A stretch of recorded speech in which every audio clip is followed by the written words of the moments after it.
Samantala, negosasyon sa taripa at alyansang pangseguridad ang pangunahing agenda ng pagbisita ni Pangulong Bongbong Marcos sa Amerika ngayong July 20 hanggang 22. Ito po ang unang official visit ng Pangulo sa ilalim ng administrasyon ni US President Donald Trump. Nakatutok si Darlene Cai. Pasado alas 10 kaninang umaga, lumipad pa Washington DC sa Amerika si Pangulong Bongbong Marcos. Makikipagpulong siya kay US President Donald Trump sa imbitasyon nito. Inaasahang tatalakay ng 20% tariff na ipinataw ng Amerika sa mga produkto galing Pilipinas sa August 1. Mas mataas ito sa naunang anunsyo na 17% tariff.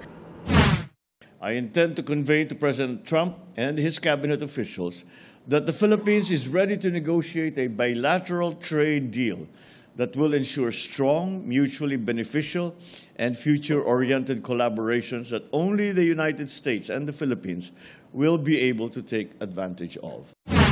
Dating sinabi ng administrasyon na gagawin daw ang lahat para maidaan sa negosasyon ang ipapataw na taripa. Top priority daw ng Pangulo ang pagpapayabong ng economic relations sa Pilipinas at Amerika. We will see how much progress we can make when it comes to the negotiations with the United States concerning the changes that we would like to institute. Inaasahang pag-uusapan din ng defense o seguridad ng bansa. Naunang sinabi ng Administrasyong Trump na nananatili ang kanilang suporta sa Pilipinas sa gitna ng sigalot sa West Philippine Sea. Kasama rin sa agenda ng Pangulo ang pakikipagpulong sa business leaders doon. Mananatili ang Pangulo sa Blair House na President's Guest House.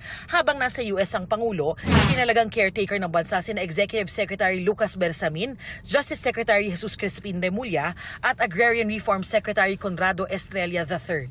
Para sa GMA Integrated News, Darlene Cai, nakatutok 24 oras.